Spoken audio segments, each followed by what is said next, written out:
Have you ever paused in the stillness of a moment, maybe early in the morning or just before you go to bed at night, and taken a deep breath to reflect on the richness of your life? In the whirlwind of our daily routines, it's easy to become absorbed by what's missing or what's next on the list. We often find ourselves lost in what we lack: financial stability, health, success, or happiness, without realizing that the simple act of gratitude can shift our entire perspective. Today, I want to take you on a journey. It's not a physical journey but a journey within, where we'll explore how embracing an attitude of gratitude can unlock unimaginable peace, contentment, and joy in your life. By the end of this reflection, you will understand that gratitude is not merely a pleasant emotion or a polite gesture but a way of living that transforms not only your heart but your entire reality. Let's start with the most profound gift we often take for granted: the gift of life itself. Every morning, when we wake up and take that first breath of the day, we are receiving a miracle. The simple act of breathing, the beating of our hearts, the warmth of the sun on our faces, the laughter of a loved one, these are blessings woven into the fabric of our daily existence. C.S. Lewis, a renowned author and theologian, once said, "We ought to give thanks for all fortune, if it is good. Because it is good; if bad, because it works in us patience, humility, and the contempt of this world." Think about that for a moment. Gratitude is not just about acknowledging the good in our lives, but it's also about recognizing the lessons and growth that come from our struggles. Life's trials, as painful as they may be, often prepare us for something greater. But how do we cultivate a heart of gratitude? How do we train ourselves to see the blessings, even in the midst of pain? Imagine for a moment that you lost your job. The feelings of fear, uncertainty, and failure would likely overwhelm you. But what if, in that moment of despair, you chose to focus not on the loss, but on the opportunities hidden beneath the surface? Perhaps losing your job gives you the chance to reconnect with your family, to rediscover passions you've long ignored, or to embark on a new career path that is more aligned with your true calling. I know this isn't easy. When we're in the thick of hardship, gratitude seems counterintuitive. But here's the truth: gratitude is not about ignoring the pain. It's about acknowledging that there is a higher purpose at work, even when we don't understand it. As Romans 8 verse 28 reminds us, we know that in all things God works for the good of those who love Him, who have been called according to His purpose.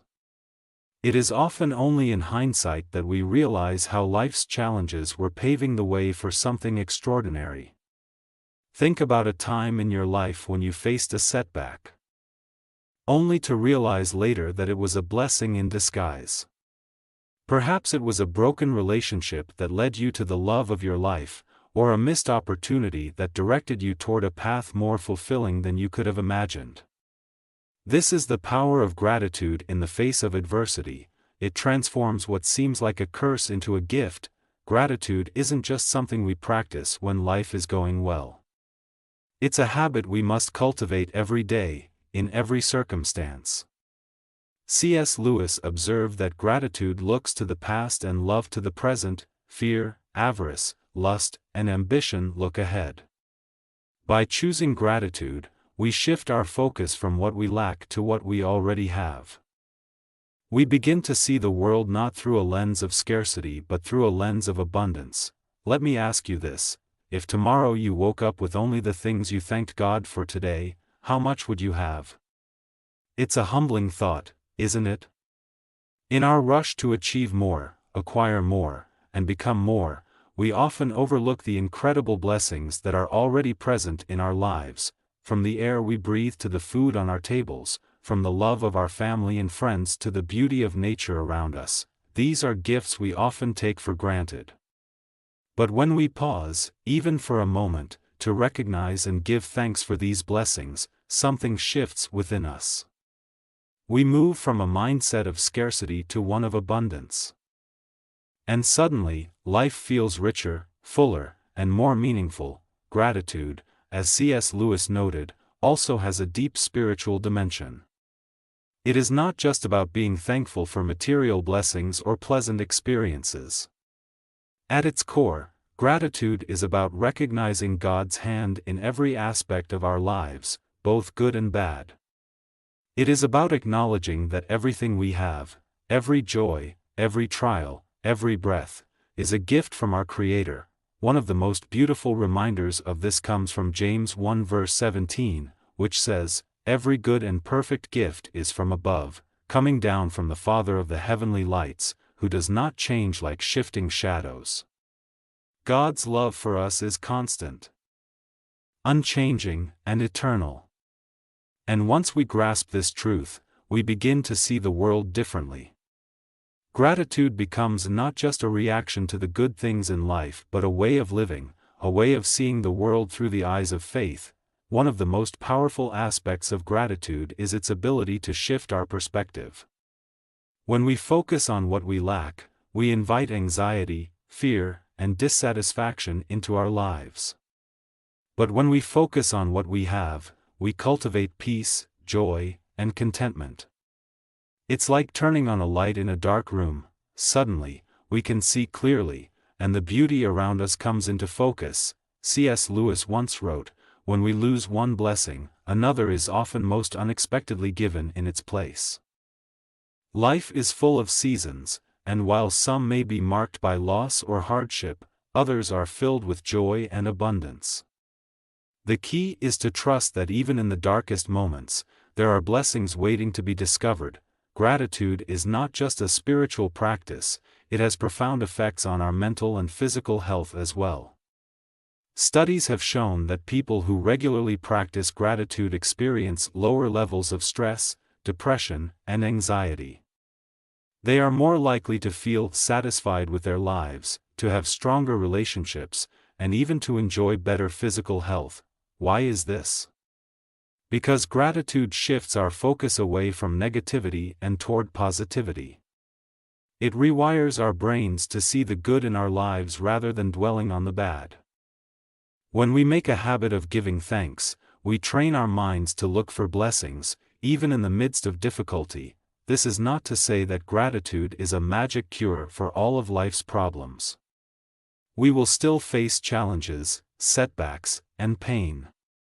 But gratitude gives us the strength to face those challenges with a sense of hope and peace, knowing that God is working all things together for our good. Gratitude also plays a crucial role in our relationships.